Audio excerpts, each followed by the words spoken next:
I got arrested after my wife struck me. She told police I hit her first. I spent 3 days in jail. Then I cleared my name by showing them our home security footage. When police arrived to arrest her instead, original post 38 male, am sitting in my brother's spare bedroom typing this, still trying to process that my life imploded 4 days ago over a burnt casserole. Yeah, you read that right. A burnt casserole started the chain of events that landed me in county jail for 72 hours and ended my marriage. My wife, 36, and I have been married for 11 years. No kids, she kept saying next year until I stopped asking. Looking back, that should have been red flag number 1 of about 100 I ignored. Thursday night, I got home from work around 7 p.m. Long day, big project deadline. The house smelled like something died in the oven. She'd attempted to make her grandmother's famous casserole. Attempted being the key word. "Hey babe, something burning?" I asked, setting my laptop bag down. She was already 3 glasses deep into a wine bottle. "It's ruined. 3 hours of work. Ruined." "It's okay. We can order pizza or something." Of course you'd say that. You don't care about anything I do. You probably think it's funny. I was exhausted. Nobody thinks it's funny. It happens. Let's just order food and... That's when she threw the wine glass. Not at the wall, not at the floor. At my head. It missed by inches and shattered against the kitchen cabinet. "What the hell?" I shouted. "You're so ungrateful. I try to do something nice and you mock me." "I didn't mock anyone." "You're drunk and now you're throwing things?" She picked up the casserole dish. The burnt, still smoking casserole dish. "Maybe you'll care about this." She hurled it at me. Hot ceramic and burnt food everywhere. It hit my shoulder and arm. First-degree burns, I'd find out later. But in the moment, I just reacted. I grabbed her wrists to stop her from grabbing anything else. "Stop! Just stop!" She started screaming. Not regular screaming, the kind that makes neighbors call 911. "Get off me! You're hurting me! Help!" I let go immediately, hands up, backing away. "I'm not touching you. Stop screaming." She grabbed her phone and I swear I saw the switch flip in her eyes. From rage to calculation. "Hello, 911? My husband is attacking me. Please help. He hit me." My blood went cold. "What? I didn't..." She was crying now. Full waterworks. "Please hurry, I'm scared." I stood there like an idiot, covered in casserole, shoulder burning, watching my wife of 11 years lie to the police. Should have started recording. Should have done something. But I just stood there in shock. Cops showed up in 8 minutes. 2 officers. They took one look at the scene. Broken glass, food everywhere. Her crying with slightly red wrists from where I'd grabbed them to stop her assault, and me, 6'2", 200 pounds covered in food. "Sir, step outside please." "Officers," she threw. "Sir, step outside. Now." The male officer cuffed me while the female officer talked to my wife inside. I tried explaining. The wine glass, the casserole, the burns on my arm, didn't matter. "She says you grabbed her and threw her against the wall." "That's not true. Check my arm. I have burns from where she..." "Sir, you need to calm down." "Calm down? My wife just lied to get me arrested and I need to calm down." They arrested me. Domestic violence charges. Hauled me to county in the back of a patrol car while my neighbors watched from their windows. Most humiliating moment of my life. So far. Update 1, posted 5 days later. The 3 days in county were hell. Pure hell. First, the booking. Strip search, fingerprints, mugshot that would end up online forever. The officer doing intake looked at my burns and said, "You should have thought about that before putting hands on your wife." I got one phone call, called my brother. He couldn't believe it.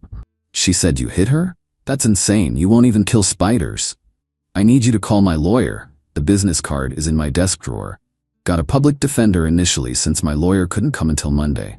Kid looked about 12. Told me to plead guilty to a lesser charge, take anger management, and move on. I didn't do anything wrong. That's what they all say. The other inmates were actually more understanding than the guards. One guy, in for his 3rd DUI, laughed when I told him why I was there.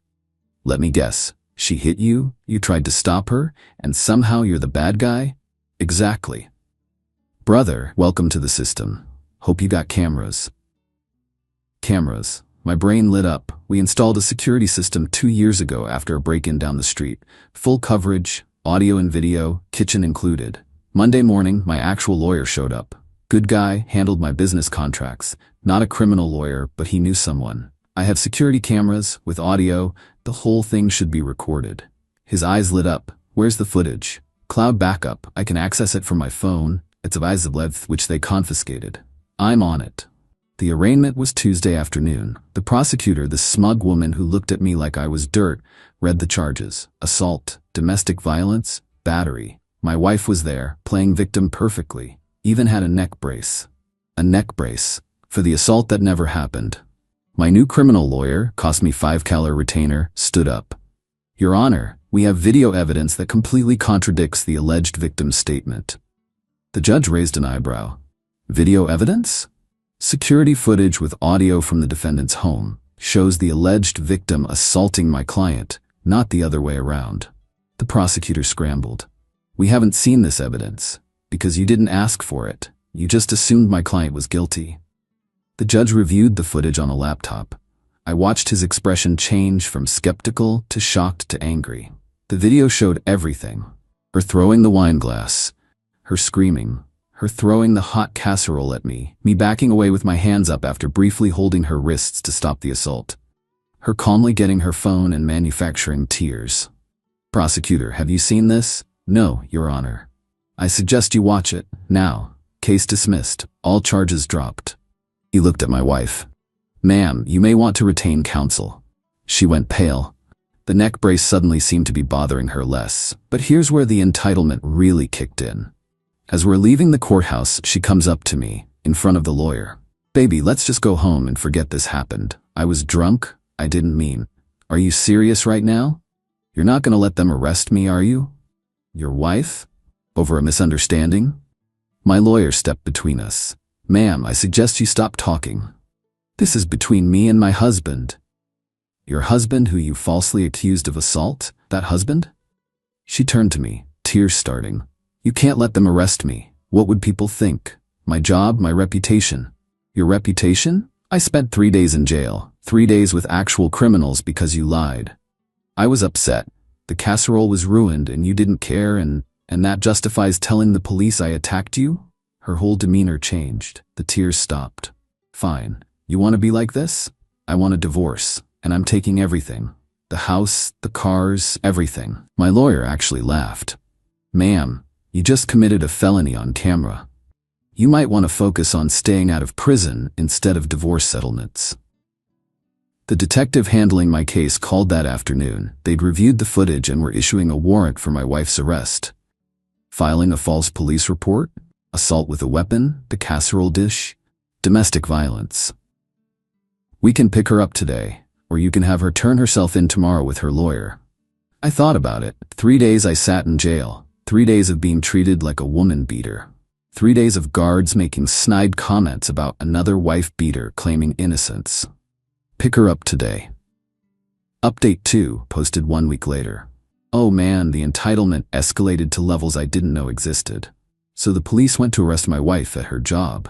Yeah, her job at a non-profit that advocates for domestic violence victims.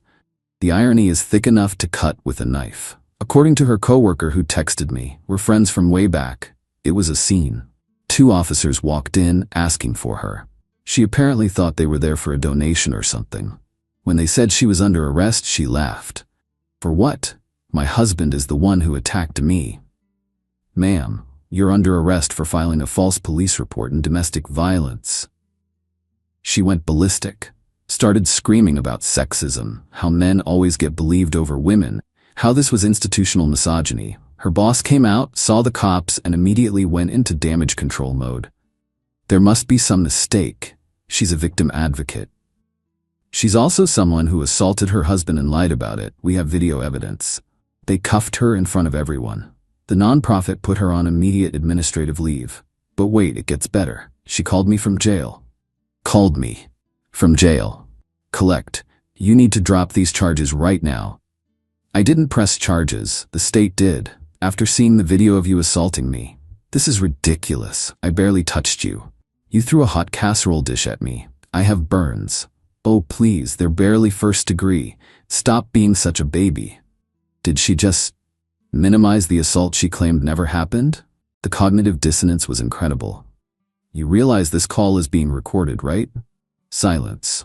Then, you're gonna regret this. I'll tell everyone what you really are. What I really am.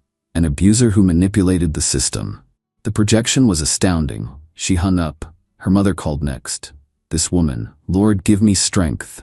How dare you have my daughter arrested? She assaulted me and lied to the police. She's a woman. Women can't assault men. You're twice her size. So size determines whether assault is okay? You're ruining her life over nothing. Nothing? She told the police I beat her. I went to jail.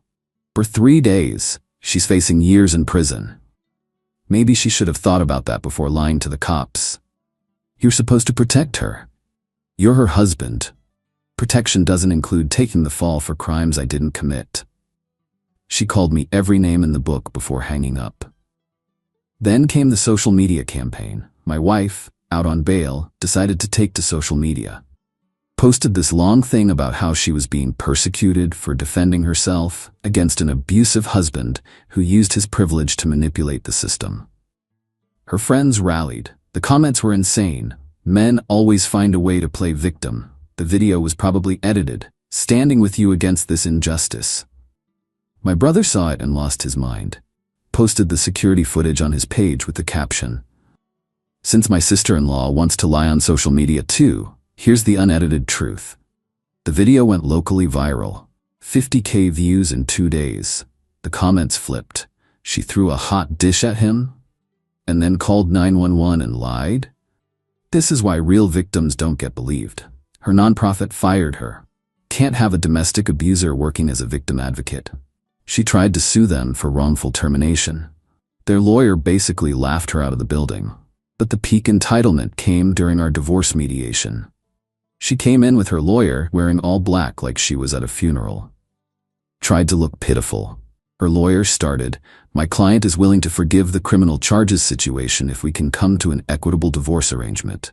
My lawyer, "Forgive? She's facing felony charges. That's not hers to forgive. She's lost her job, her reputation, due to her own actions." Her lawyer pulled out a list of demands. The house that I bought before marriage, alimony for loss of earning potential, half my business that I started before marriage, both cars, compensation for emotional distress. I actually laughed. Couldn't help it. My wife snapped, "This isn't funny. You've destroyed my life." I destroyed your life? You assaulted me, lied to police, got me arrested, and I destroyed your life? If you'd just been more understanding about the casserole. The casserole? You committed multiple felonies over a casserole. Her lawyer tried to maintain control. Perhaps we can discuss. My lawyer cut him off. Here's what's going to happen. She gets what she brought into the marriage, which is debt from her master's degree. The house is premarital property. The business is protected by the prenup she signed. She gets her car, which she's still making payments on. No alimony for domestic abusers. The prenup was signed under duress. It was signed 3 months before the wedding, with both parties represented by counsel. Good luck with that argument. My wife started crying. Real tears this time. "You're leaving me with nothing. You left me with a criminal record and trauma. We're not even close to even. I'm facing prison. Isn't that enough? You facing consequences for your actions isn't punishment enough for what you did to me. No." Her lawyer whispered something to her. She stood up. "This isn't over. When this goes to trial, everyone will see what kind of man you really are." Yet they already did. There's video, remember? Update 3, final update, posted 3 weeks later. The criminal trial was last week. Buckle up, because the entitlement reached its final form. My wife decided to represent herself for some reason. Fired her lawyer because he wouldn't argue that the video was taken out of context. How do you take assault out of context? But okay. She showed up to court in a wheelchair, with a neck brace, again, and dark sunglasses, like she was the victim of a 10-car pileup, not someone caught on camera throwing cookware. The prosecutor presented the case simply: video evidence of assault, audio evidence of false reporting, medical documentation of my burns, her recorded jail call admitting to the assault. Then my wife got to present her defense. This is where it went off the rails. She claimed, 1. The video was deep-faked by me using AI. 2. I had been psychologically abusing her for years. 3. The casserole incident was self-defense against future abuse. 4. The security system was installed to monitor and control her. Calling 911 was a cry for help, not a false report. The judge actually had to pause proceedings when she claimed the prosecution was part of a male supremacist conspiracy to silence women. Ma'am, the video clearly shows you throwing objects at your husband. Objects he made me throw with his psychological manipulation. How does one make someone throw a casserole? You wouldn't understand unless you've been abused. The prosecutor played the jail call where she admitted to the assault and minimized my injuries. You could see the jury's faces change. Her closing argument was something else. She actually said, and I quote, "If you convict me, you're telling every woman in an abusive relationship that defending themselves is wrong." The prosecutor's response: "If we don't convict her, we're telling every person who lies about domestic violence that there are no consequences." Jury deliberated for 45 minutes, guilty on all charges. The sentencing was 2 weeks later. My wife's mother, sister, and 3 friends all wrote letters to the judge about what a wonderful person she was and how this was a miscarriage of justice. My wife gave a statement that, "Honestly, I can't even properly describe the delusion. I stand here as a victim twice over, once by my husband's manipulation, and once by a system that refuses to see female survivors as anything but perpetrators when they defend themselves. I threw that dish because I feared for my future safety. I called 911 because I needed help, and now I'm being punished for surviving." The judge's response was beautiful. "Ma'am, I've reviewed the evidence extensively. You were not defending yourself. You were not in danger. You assaulted your husband because you were angry about a burnt dinner. You then made a conscious decision to lie to police, resulting in his arrest and incarceration. You've shown zero remorse and continue to paint yourself as a victim. This is exactly the kind of behavior that makes it harder for actual abuse victims to be believed." The sentence: 2 years probation, 200 hours community service, anger management classes, and she has to pay restitution for my legal fees. She could have gotten up to 5 years in prison, so this was lenient. She screamed. Actually screamed in court, "This is persecution. I'm a woman. He's supposed to protect me, not destroy me." The judge: "Ma'am, one more outburst and I'll hold you in contempt. You're all in on it. The patriarchy wins again." That got her 30 days in jail for contempt. As for the divorce, it was finalized last week. She got her personal belongings, her car with the $12 she still owes on it, her student loan debt, $43,000, her retirement account, $810.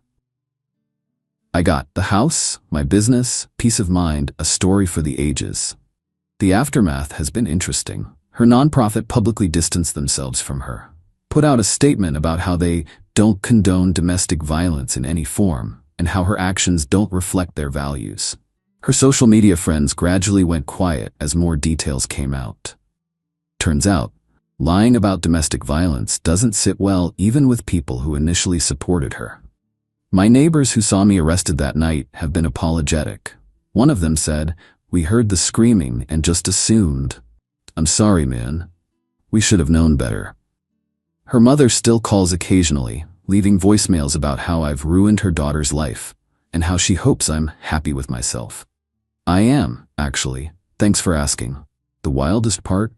Last week I got a text from a number I didn't recognize. "Hi, this is wife's name. I know I'm not supposed to contact you, probation violation, lol, but I wanted you to know I'm in therapy now and I realize I may have overreacted to the casserole situation. Would you consider dropping the no contact order so we can talk about possibly reconciling? I forgive you for everything that's happened." She forgives me for holding her accountable for assault and false imprisonment. The delusion is strong with this one. I screenshot it and sent it to her probation officer. That's another violation. She's probably looking at actual jail time now. My brother summed it up best. She played a stupid game and won stupid prizes. All over a burnt casserole. I'm in therapy now, dealing with the trauma of being arrested, jailed, and gaslit by someone I loved. It's helping. Started dating again, cautiously. Actually went on a date last week where I awkwardly mentioned I have security cameras in my house. She laughed and said, "After what you went through, I'd have cameras in every room too." To any men reading this who've been through something similar, you're not alone. Document everything. Install cameras. Don't be afraid to press charges, and never ever stay with someone who uses the system as a weapon against you. To my ex-wife, if you're reading this and violating your probation again, yes, I'm happy with myself. I stood up to an abuser who happened to be my wife. The casserole wasn't the problem. Your reaction to it was. And your continued inability to take responsibility just proves the judge made the right call. Time to move on. Got a business to run, a house to enjoy, and a life to live, without worrying about what might trigger the next assault. Oh, and I learned to make that casserole myself. It's really not that hard if you set a timer.